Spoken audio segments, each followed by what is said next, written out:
내가 누구인가를 풀어가는 과정이 예술의 행위 같다는 생각을 늘 하고 있습니다. 과거를 생각하면서 미래를 생각하고 내가 과연 어떤 작가인지, 개인적으로 어떤 여자인지, 어떤 어머니인지. 저는 어릴 때 시골에서 자랐어요. 집은 병풍 같은 대밭으로 둘러싸여 있고 앞에는 넓게 환히 트인 들판을 바라보고, 그런 배경 때문인지 어릴 때부터 특별하게 갖는 어떤 감성이 좀 있었다고 생각합니다.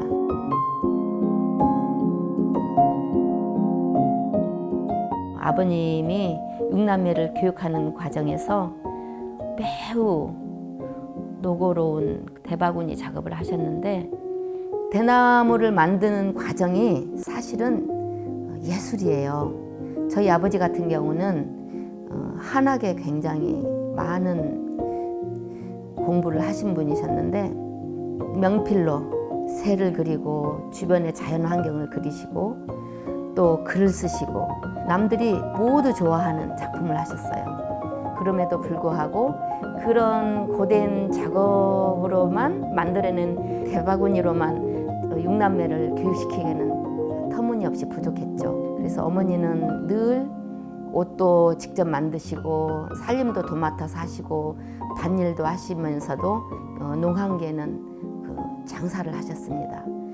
저는 막내였기 때문에 언니 오빠들이 먼저 도시로 나가서 공부하는 모습들을 보고 11살 때 언니 오빠들을 뒤이어서 서울로 갔습니다. 제가 사는 동네 주변에 큰 공단이 있었는데 그 공단을 가로질러서 초등학교를 가고 중학교를 가고 고등학교를 다녔습니다. 학교를 오가면서 보는 공장에서 열심히 일하는 모습들, 제가 새벽에 별을 보고 학교를 가고 또 별을 보고 집으로 귀가하는 시간들에서 보여지는 사회 전반에 걸쳐진 모습들, 내가 걸어온 모든 길들이 그림에 펼쳐지는, 그래서 어떨 때는 그게 전부 오버랩돼서 그 자체가 그림이고 예술입니다. 막내로 성장하는 과정에서 제가 이미 교육을 받는 중고등학교 시절에 저희 부모님은 연로한 노인이셨고 저는 형제들의 도움으로 그나마 학교를 다녔는데, 제가 중고등학교 때 미술에 소질이 있었나 봐요. 미대를 가라는 권유도 많이 받았지만 미술부에 들어가는 것조차도 저는 몹시 어려운 장벽이었어요. 그 친구들이 물감을 쉽게 사고 화판을 들고 다니는 것 자체가 부러움의 대상이었고, 더군다나 수업 중에 미술 선생님이 방과 후에 화실로 와라 했는데 겁이 나서 못 가던 망설임의 기간이 너무 길었어요. 그렇게 망설이다가 학교를 졸업해버린. 사실 가난하면은 우울해요. 슬프고 하고 싶은 걸 다 못하잖아요.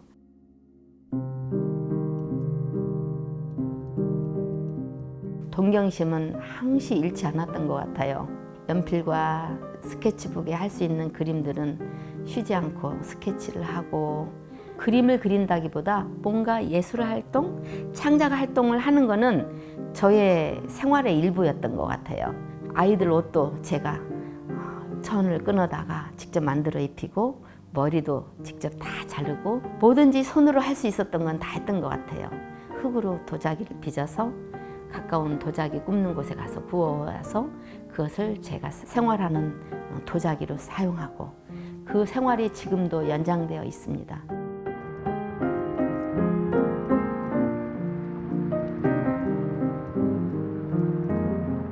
제가 다닌 학교는 프렛 미술대학교예요.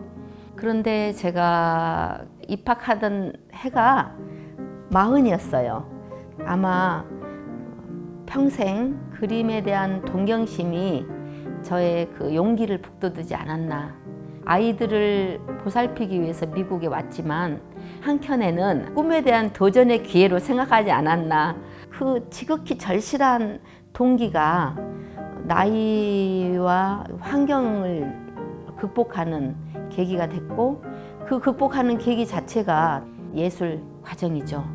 언제나 그렇듯이 순간순간의 선택이잖아요. 내가 그렇게 늦은 나이에도 학교를 갔다는 것에 대한 용기 있는 선택이 후회스럽지 않고 그 선택의 연속성이 지금도 계속 이어져 있다는 거, 내가 무엇을 그리고 어떤 재료를 선택하고 내가 왜 그려야 되고 어떻게 그릴 것인지에 대한 연속적인 선택.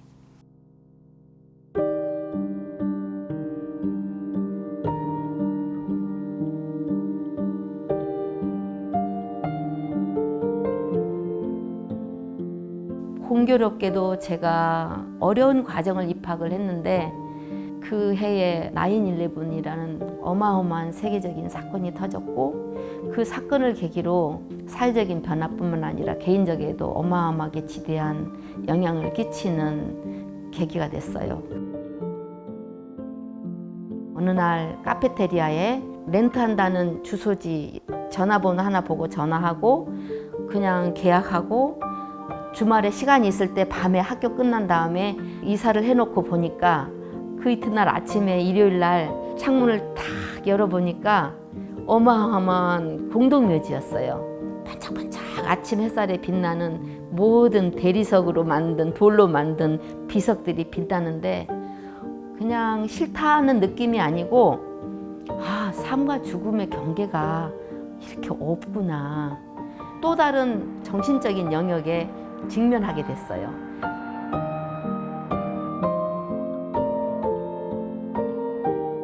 무엇을 왜 어떻게 그리는지 소통하는 시간들이었어요.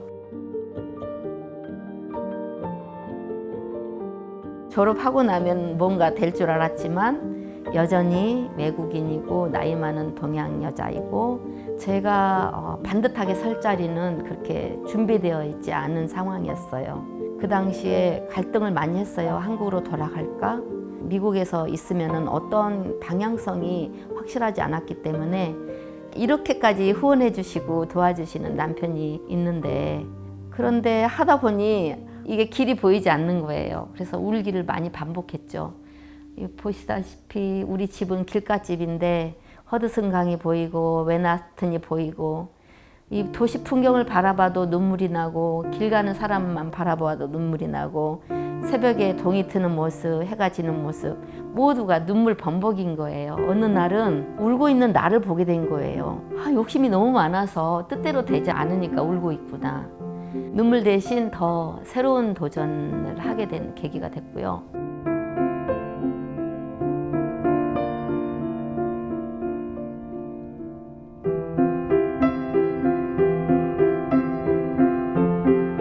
저에게 그림을 배우고 싶다는 분들이 있었어요. 이 한국을 대변하는 어떤 커뮤니티가 있었는데 몸과 마음을 다 털어서 열심히 가르쳤어요. 그러다가 어느 순간 내 그림을 그려야 되겠다. 멀리서 찾지 말자. 내가 생각하는 거, 내 주변의 모든 거, 보여지는 것들, 내 마음을 담는 거, 내가 생각하는 이상적인 것들을 그리자. 도심 속에서 사람이 없어도 사람의 숨결이 느껴지는 그런 도심 풍경을 때로는 밝게, 때로는 어둡게. 낮에 그렇게 열심히 일하고도 밤에 쉬지 않고 일하는 미국인들, 한국인들, 또 어려운 나라에서 이민 와가지고 환경에 치열하게, 극렬하게 살아남는 과정들, 그런 것들을 표현하고 싶었어요.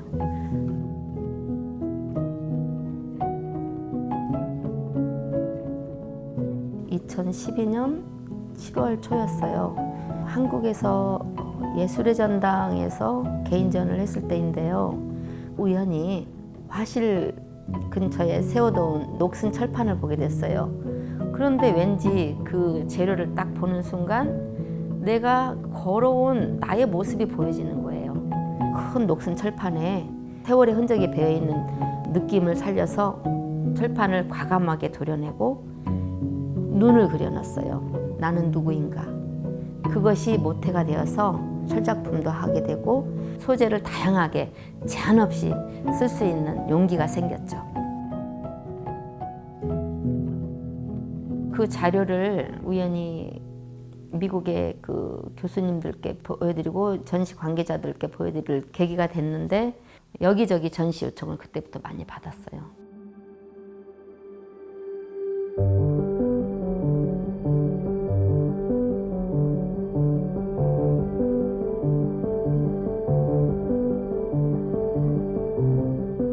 그리스를 대표하는 그리스 국립미술관에서 전시하고 도노폴로스 미술관 그리고 아테네 사이프러스 하우스 그다음에 크레타 섬을 대표하는 크레타 현대미술관 동시에 전시를 하게 됐죠.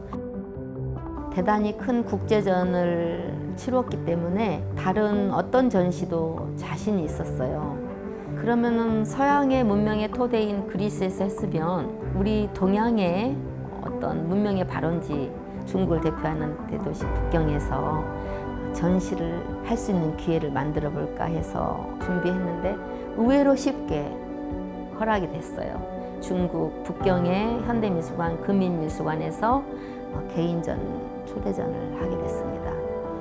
동양의 문명의 뿌리는 무엇이고 내가 동양인 여자로서 동양을 어떻게 그 문화의 흐름을 작가로서 어떻게 표현할까 고민을 하고 숙지한 결과 어떤 종교나 이념적인 어떤 정치적인 모든 것을 배제한 것이 무엇일까 찾다 보니 그것은 우리의 토템 신앙 샤머니즘이었어요. 제 어릴 때 우리 어머니가 하셨던 것들이 연상이 됐습니다. 저보다 나이 많은 두 오빠가 올라옴 전에 파병되셨는데 절실하게 기도하는 모습을 제가 어릴 때 봤거든요. 그거는 종교도 아니고 그저 어머니로서 자식을 염려하는 간절한 바람이더군요. 무속이라는 말 자체가 생기기도 이전에 하늘을 보고 기원하고 비가 내기를 바라고 날씨가 쾌청하기를 바라고 건강하기를 바라고 안전하기를 바라는 그런 것이 우리 문화의 뿌리구나.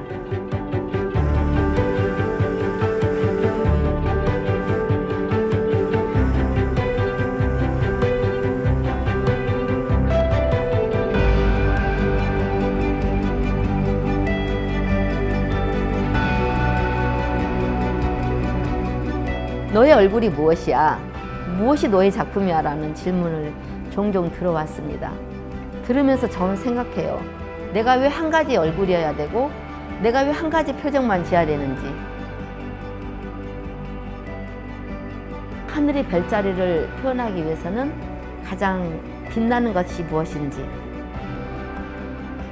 예술가 이전의 인간으로서의 과연 나는 누구인가